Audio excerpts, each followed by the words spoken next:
16 of the sweetest college basketball teams in the country are paired up for the third round of this year's March Madness tournament. We're looking at all 8 games and bringing in an expert to help us get ready for this week. And stick around to find out about a brand new way to watch March Madness that could be even better than buying a ticket to the game. Welcome to Full Sail Live. I'm William Tyler, and this is your Sweet 16 March Madness breakdown. We're going to start in the East with the 5 seed. Can you call St. John's a Cinderella at the 5 seed? I don't know, but I am going to call them an underdog. They're coming off that great buzzer beater win over Kansas, and now they're dueling with Duke for a chance in the Elite Eight. Duke is the 6.5-point favorite, but don't count the Johnnies out on Friday. Tom Izzo has won over 750 basketball games, but I'm sure if you ask him, he's most concerned with getting wins in his next 4 games. And the most important would be that matchup with UConn on Friday night. Closest matchup in the Sweet 16 with just a 1.5-point spread, according to DraftKings.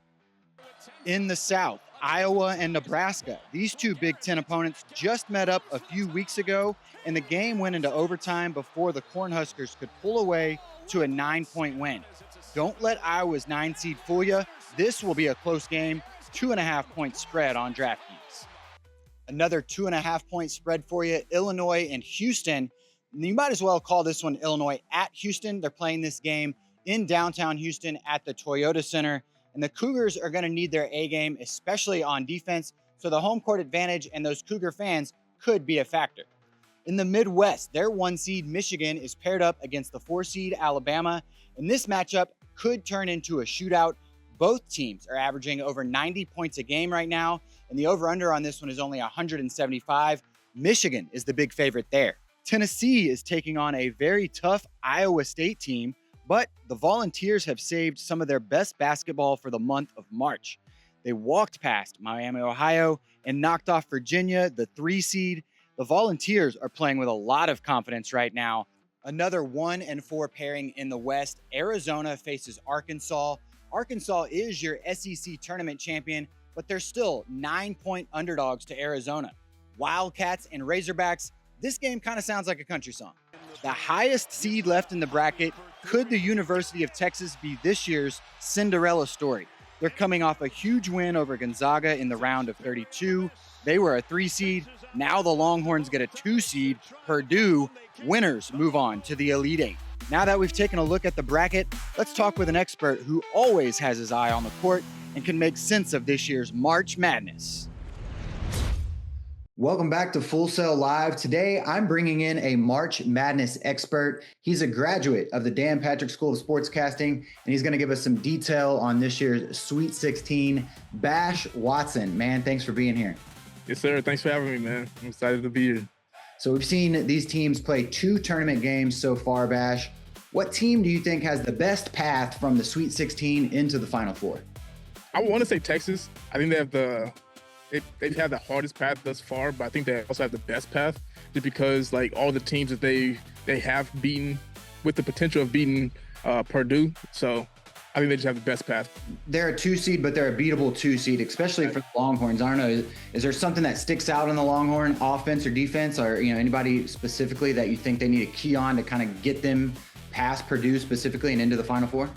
Defense, especially in the interior, right? Like they're good at guarding around the perimeter, but whenever it comes to interior defense, guarding the paint, that's where they struggle and lack at a lot. Is there a team that's surprised you the most out of this bracket? I mean, it's surprising to see an 11 seed, but maybe outside of Texas?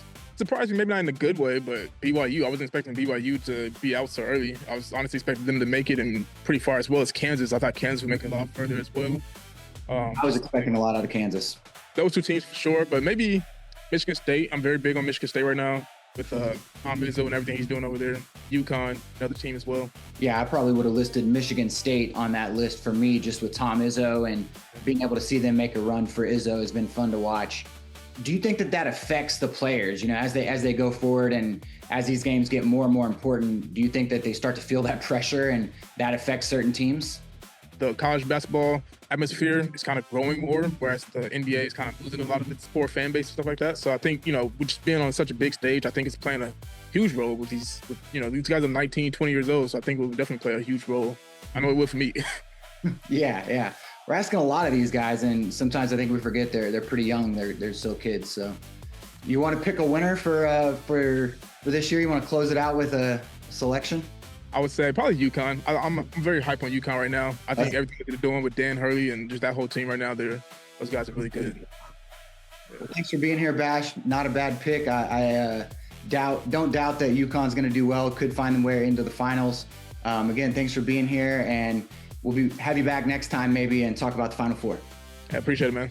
Thanks a lot. If you're watching the tournament this year, it's tough not to see all the fans packed into stadiums around the country and not wish you were there.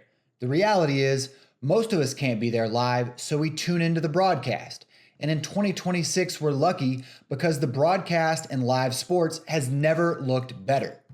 Steadicams are all over the field, Skycams are flying around on cables, and if you watched the Winter Olympics, you saw that now cameras are on drones and following all of the action. Well, the newest thing is using cameras to blend the broadcast and the live experience together. I'm talking about Cosm.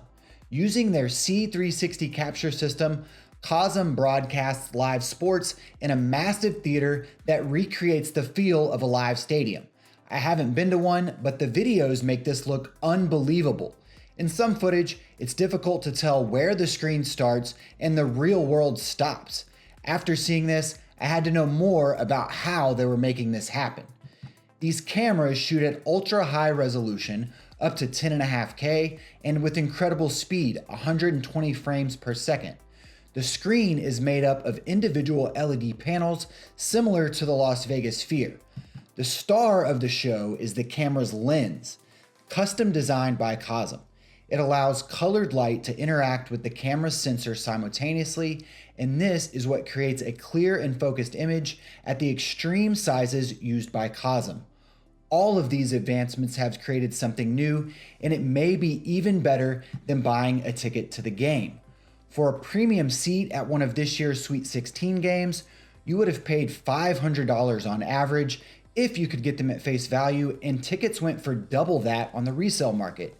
You also have to pay for parking, deal with the crowd and traffic, and you miss out on the broadcast, so no replays and no commentators.